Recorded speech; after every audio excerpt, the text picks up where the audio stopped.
Hello friends, welcome to our channel physics bio. हम लोग पढ़ रहे हैं लाइफ प्रोसेसेस का पार्ट 4। इसमें देखेंगे रेस्पिरेशन। पहले हम लोग कंप्लीट कर चुके हैं न्यूट्रिशन, फिर रेस्पिरेशन अब देखेंगे भी, फिर देखेंगे नेक्स्ट ट्रांसपोर्टेशन और फिर एक्सक्रीशन। तो देखते हैं रेस्पिरेशन। तो रेस्पिरेशन से आप लोग क्या समझते हैं? रेस्पिरेशन मतलब सांस, खाली सांस लेना नहीं होता, ठीक है ना, ब्रीथिंग नहीं होता। रेस्पिरेशन होता है जिसमें एनर्जी प्रोड्यूस होता है। फूड को यूटिलाइज करके क्या प्रोड्यूस होता है? एनर्जी। इसमें कैसे होता है?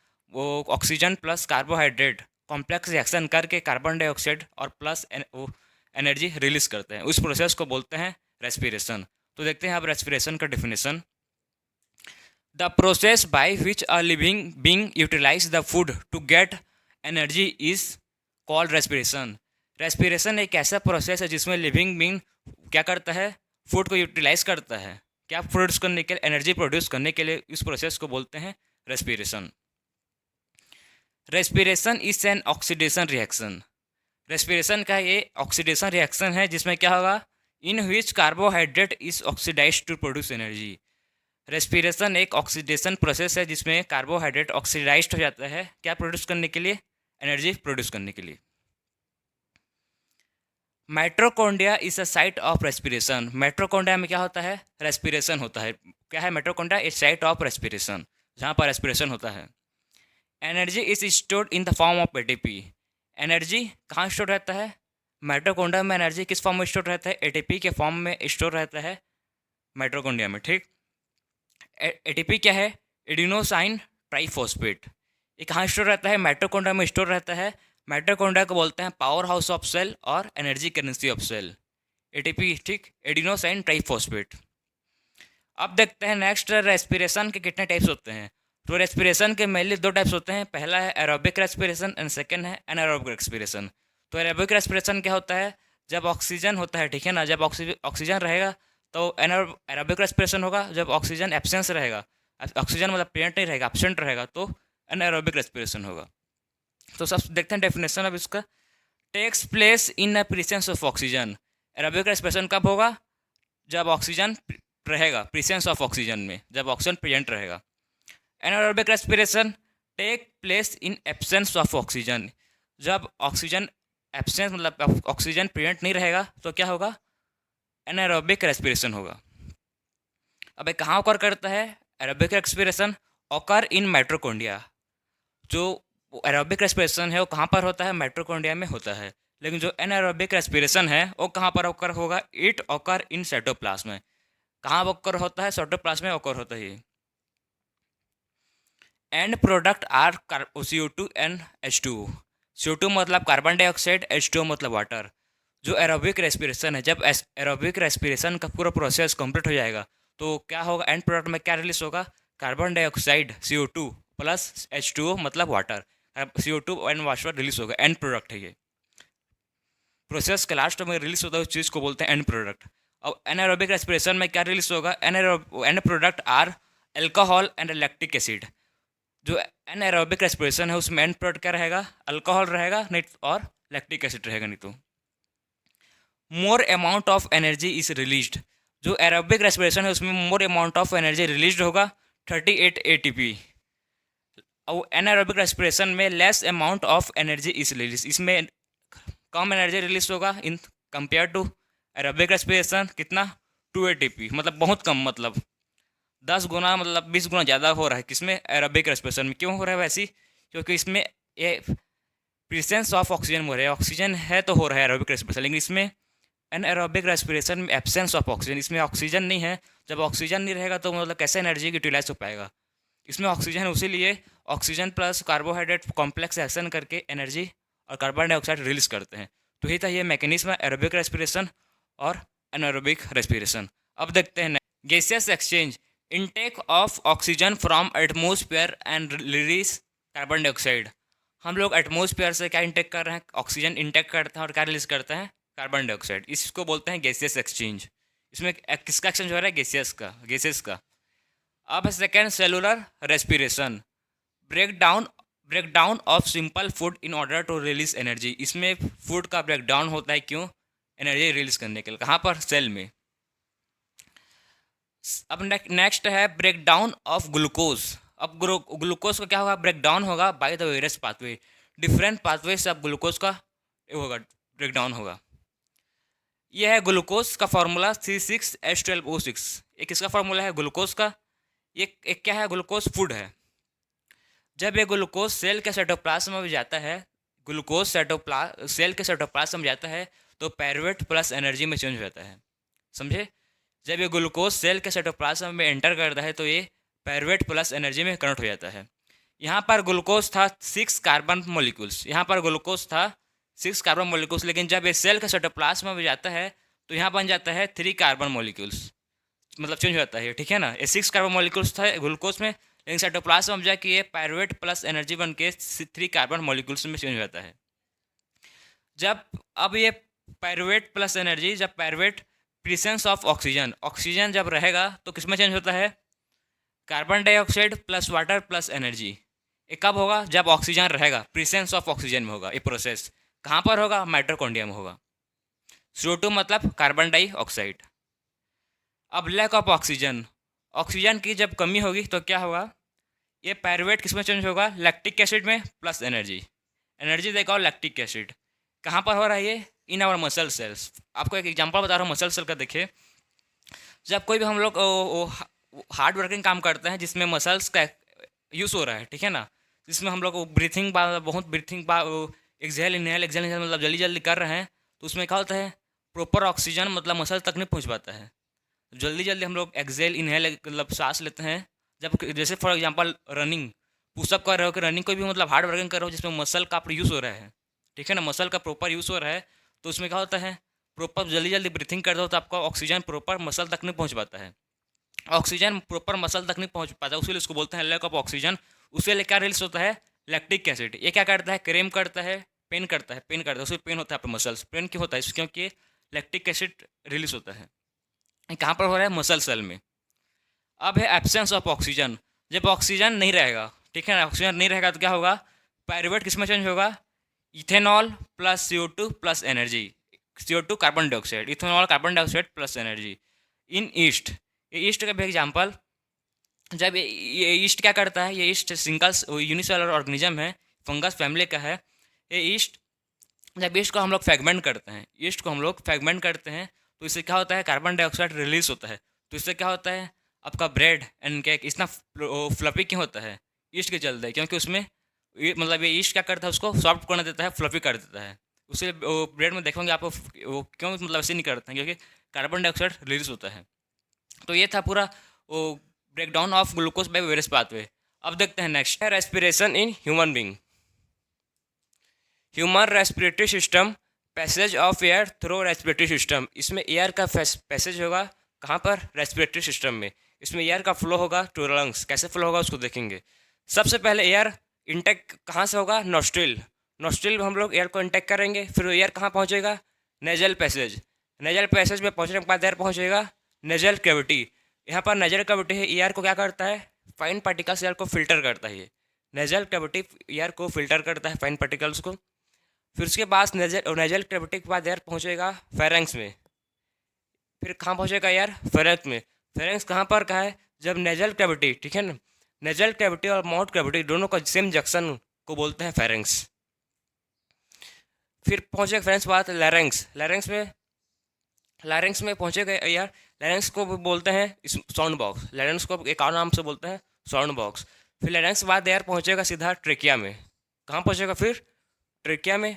ट्रेकिया में आने के बाद जो फाइनली पहुँचेगा ये ब्रोंकी बोल सकते हो, नहीं तो लंग्स। अब लंग्स में मेन ब्रोंकी या लंग्स कोई बोल सकते हो। अब पहुँच गया एयर ब्रोंकी में। ब्रोंकी में के बाद जब ये ब्रोंकी है स्मॉलर देन स्मॉलर टाइप्स में कन्वर्ट होता है, स्मॉलर देन स्मॉलर ट्यूब्यूल्स में कन्वर्ट होता है, उसको बोलते हैं ब्रोंक्यूल्स। क्या बोलते हैं? ब्रोंक्यूल्स। ब्रोंक्यूल्स में आने के बाद फाइनली कहाँ पहुँच जाएगा एयर? एयर पहुँच जाएगा फाइनली एल्वेलाई। मेन था हम लोग का एल्वेलाई। अब एयर फाइनली एल्वेलाई में पहुँच गया। एल्वेलाई क्या है? स्मॉल बैलून लाइक स्ट्रक्चर होता है जो गैसेस को एक्सचेंज करता है। उसके पास ब्लड कैपिलरीज होते हैं। क्या होते हैं? ब्लड कैपिलरीज होते हैं जो ऑक्सीजन को पूरे बॉडी पार्ट में ट्रांसपोर्ट करते हैं। इसको बोलते हैं एल्वेलाई। फिर ब्लड कहाँ पहुँच जाएगा? पूरे बॉडी में पहुँच जाएगा। ये जो दिख रहा है आपको, ये है रिब्स। ये क्या है, रिब्स है। और नीचे में जो दिख रहा है पार्ट वो क्या है, डायाफ्रागम। क्या है ये, डायाफ्रागम। तो ये था ह्यूमन डाइजेस्टिव सिस्टम, कैसे हम लोग कहाँ कैसे लेते हैं नेजल कैविटी, कैसे एयर लेते हैं, फिर pharynx, larynx, nose cavity, trachea, bronchi, bronchioles, alveoli कैसे कैसे पहुंचता है वो देखते हैं। Mechanism of breathing, inhalation and exhalation. Inhalation में देखेंगे हम लोग कैसे ऑक्सीजन को इनहेल करते हैं, ऑक्सीजन कैसे लेते हैं, और एक्सहेलेशन में देखेंगे हम लोग कार्बन डाइऑक्साइड को कैसे रिलीज करते हैं, एक्सहेल करते हैं। तो देखते हैं inhalation. During inhalation the thoracic cavity, या बोल सकते हो चेस्ट कैविटी एक्सपेंड। जब ऑक्सीजन को हम लोग इनहेल करेंगे तो हम लोग जो टॉर्सिक कैविटी है या चेस्ट कैविटी बोल सकते हो, क्या होगा, एक्सपेंड करेगा। ये कोई टॉर्सिक कैविटी था पहले, जब इनहेल करेंगे ऑक्सीजन को तो एक्सपेंड होगा, और एक्सहेल करेंगे तो फिर कॉन्टैक्ट होगा। इनटेक में वो बड़ा होगा और कहते हैं एक्सहेल में कॉन्टैक्ट हो जाएगा। वही एक्सहेलेशन में क्या होगा, thoracic cavity contract. Ribs left up, जो रिब्स है वो क्या होगा, ऊपर की तरह मूव करेगा, अप थोड़ा होगा, ठीक है। रिब्स है वो लेफ्ट अप ऊपर की तरह हल्का से मूव करेगा। एक्सहेलेशन में रिब्स मूव डाउनवर्ड, इसमें फिर से डाउनवर्ड मूव करेगा। इनहेलेशन में थोड़ा सा ऊपर ऊपर की तरह मूव करेगा ये कौन, रिब्स इनहेलेशन में, और एक्सहेलेशन में फिर से डाउनवर्ड मूव करेगा। थर्ड पॉइंट है डायाफ्रागम बिकम फ्लैट इन शेप। डायाफ्रागम का फ्लैट का वो डायाफ्रागम का होता है, वो फ्लैट शेप का बन जाता है किसमें, इनहेलेशन में। और एक्सहेलेशन में डायाफ्रागम बिकम डोम शेप, ये फिर से डोम शेप लेता है अपना आप। इसको बोलते हैं, इस टाइप ऑफ शेप को बोलते हैं डोम शेप, फिर से अपना डोम शेप ले लेता है। इनहेलेशन में क्या होगा, वो फ्लैट हो जाएगा वो। नेक्स्ट पॉइंट है volume of lungs increases and the air enter the lungs. जो वॉल्यूम ऑफ लंग्स, लंग का जो वॉल्यूम है, जब यार हम लोग इंटेक करेंगे ऑक्सीजन तो क्या होगा, उसका वॉल्यूम इंक्रीज करेगा। लेकिन जब एक्सहेल करेंगे तो उसका वॉल्यूम क्या करेगा, होगा डिक्रीज होगा। Air exist from the lungs, air exist हो जाएगा, बाहर निकल जाएगा तो हो जाएगा। तो मेन क्या देखें हम लोग कि इनहेलेशन में कैसे ऑक्सीजन वो इंटेक करते हैं, एक्सहेलेशन में कैसे ऑक्सीजन या कार्बन डाइऑक्साइड को कैसे रिलीज करते हैं। तो इसको आप प्रैक्टिकल करके देख सकते हो। जब आप कर सकते हो तुरंत कि आप अभी मैं एक्सहेल किया, ठीक है ना, आप भी कर सकते हो सेम ऐसे घर में करो कि देखो कि आप करोगे सांस जोर से लोगों मतलब एक बार, तो क्या होगा, आपका जो रिब्स है अपवर्ड मूव करेगा, रिब्स है, और चेस्ट है एक्सपेंड करेगा, डायफ्रागम फ्लैट हो जाएगा। आप देखो करके देखो ना, आपको देखिए चेस्ट मेरा एक्सपेंड हुआ और रिब्स भी मूव अपवर्ड हुआ। ये सब प्रैक्टिकल कर सकते हो, आपको ऐसे मतलब जल्द करके आपको याद रहेगा।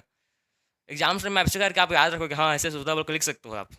एक ये था mechanism of breathing, exchange of gases between alveolus, blood and tissue. अब गैसेस का एक्सचेंज देखेंगे, किसके किसके बीच देखेंगे, alveolus, blood and tissue. Air, air में क्या है, ऑक्सीजन रिच रहता है, रिच इन O2, मतलब एयर में ऑक्सीजन ज़्यादा है। कहाँ पर, इन एल्वियोलस, एल्वियोलस में एयर प्रेजेंट है और एयर में ये क्या है, ऑक्सीजन रिच है। फिर एयर कहाँ जाएगा, ये ब्लड में जाएगा, किसके हेल्प से जाएगा, थ्रू ब्लड वेसल या ब्लड कैपिलरीज लेके जाएगा इसको ब्लड में। ब्लड में जाने के बाद ऑक्सीजन बाइंड करेगा, किसके साथ करेगा, बाइंड विथ हेमोग्लोबिन। हेमोग्लोबिन क्या है, हेमोग्लोबिन एक रेड कलर पिगमेंट होता है जो प्रेजेंट, जो आरबीसी रेड ब्लड कॉर्पुलस में प्रेजेंट रहता है हेमोग्लोबिन। इसके पास हाई एफिनिटी ऑफ ऑक्सीजन, इसके पास हाई अमाउंट ऑफ ऑक्सीजन करता है, कैरी करता है। तो अब oxygen bind with the haemoglobin, oxygen bind करेगा हेमोग्लोबिन के साथ। बाइंड करने के बाद ऑक्सीजन अब रिलीज हो जाएगा किसमें, टिश्यू में। सिंपल था। सबसे पहले एयर में क्या है, ऑक्सीजन रिच्ड है, एल्वियोलस में है, फिर ऑक्सीजन किस में जाएगा, ट्रांसपोर्ट होगा ब्लड में। ब्लड में जाने के बाद ब्लड वेसल्स कैपिलरीज में जाने के बाद ऑक्सीजन बाइंड होगा हेमोग्लोबिन के साथ। हेमोग्लोबिन के साथ बाइंड होने के बाद ऑक्सीजन रिलीज होगा टिश्यू में।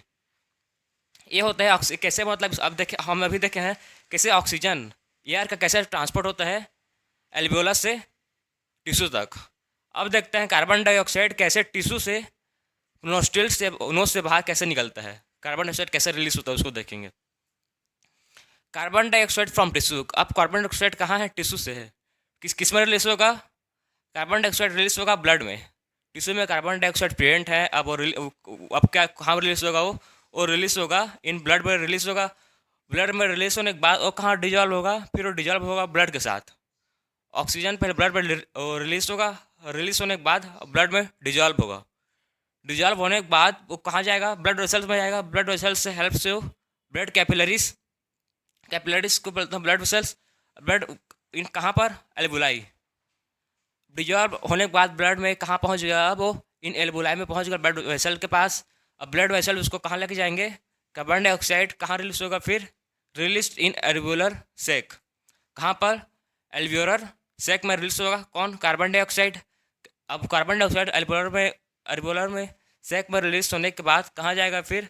Send out through nostril. अब इसको ऑक्सीजन को नोस्ट्रिल के थ्रू बाहर कर दिया बॉडी से। सिंपल प्रोसेस था। सबसे पहले कार्बन डाइऑक्साइड कहाँ प्रेजेंट है? कार्बन डाइऑक्साइड टिश्यू में था। टिश्यू से वो कहाँ रिलीज हुआ?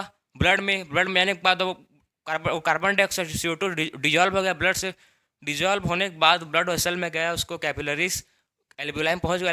एल्वियोलाई में पहुँचने के बाद वो पहुँच गया एल्वियोलर सैक में। एल्वियोलाई में पहुँच गया।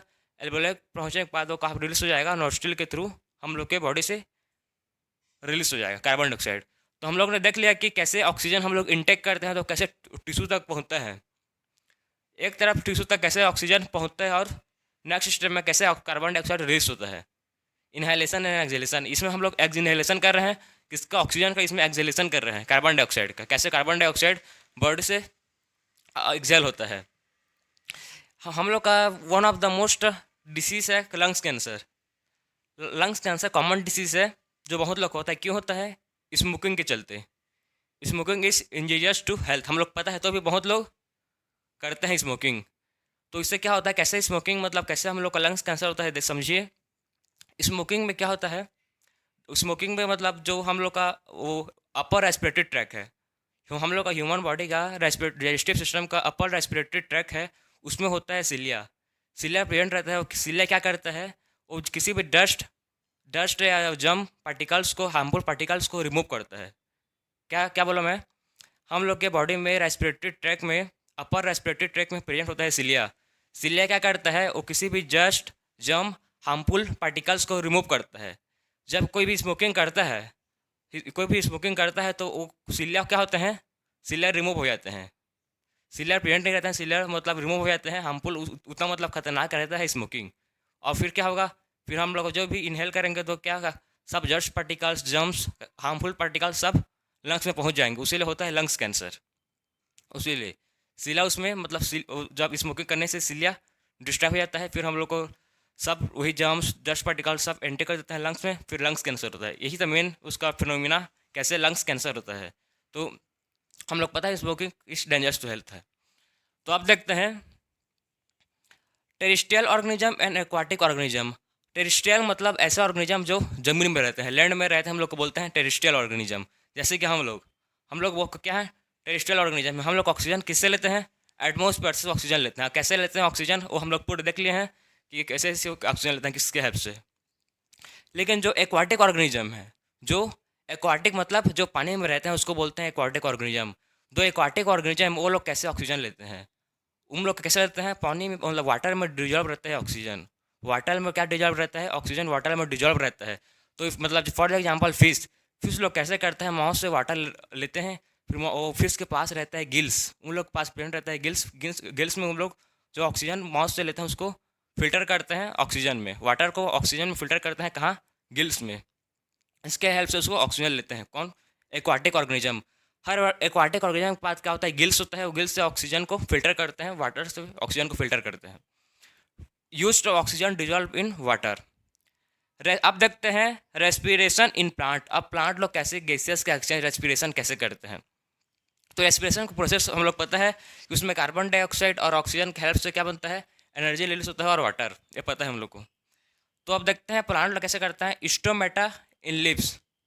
स्टोमेटा क्या हम लोग पता है? प्लांट पार्ट जो क्या है? ए टेनी पोर लाइक स्ट्रक्चर है। किसमें प्रेजेंट रहता है? प्लांट प्रेजेंट रहता है। क्या करता है? एक्सचेंज ऑफ गैसेस की हेल्प कर सकता है। कार्बन डाइऑक्साइड इंटेक करता है और ऑक्सीजन को रिलीज करता है। कौन? Stomata in leaves. इसमें इस रेस्पिरेशन इन प्लांट पहला कैसे एक्सचेंज गैसेस का एक्सचेंज करता है? Stomata in leaves. सेकंड कैसे करता है? Tentacles in steam. जो स्टीम के टेंटिकल्स होते हैं उससे भी क्या होता है? गैसेस का एक्सचेंज होता है। थर्ड क्या है? सरफेस ऑफ द रूट के जो सरफेस होता है उस पर भी गैसेस का एक्सचेंज होता है। तो हम लोग देख लिया कि रेस्पिरेशन इन प्लांट का 3 टाइप्स है, stomata in leaves, tentacles in steam and surface of steam. इसे तीनों प्रोसेस से हेल्प से क्या होता है, प्लांट में रेस्पिरेशन होता है, एक्सचेंज ऑफ गैसेस होता है, कार्बन डाइऑक्साइड एंड ऑक्सीजन। तो इसमें हम लोग पूरा कंप्लीट हो गया, respiration in plant and human being सब देख लिए हम लोग। तो अब मिलते हैं नेक्स्ट लेक्चर में।